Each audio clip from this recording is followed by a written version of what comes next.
ये कहानी है एक गरीब लड़की नूर की, जिसके घर न कुर्बानी होती है और ना ही ईद की खरीदारी। नूर के वालिदैन इतने गरीब होते हैं कि रोज का खाना भी मुश्किल से मुयस्सर होता है।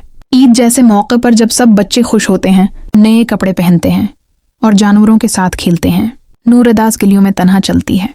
अचानक एक गाड़ी से उसकी टिकर हो जाती है, लेकिन अल्लाह के फजल से नूर को चोट नहीं लगती। गाड़ी से एक खूबसूरत नरम दिल लड़की जो अनम निकलती है। वो नूर को अपने साथ पार्क में ले जाती है, इससे बात करती है, इसे जूस पिलाती है और उसकी परेशानी सुनकर रो देती है।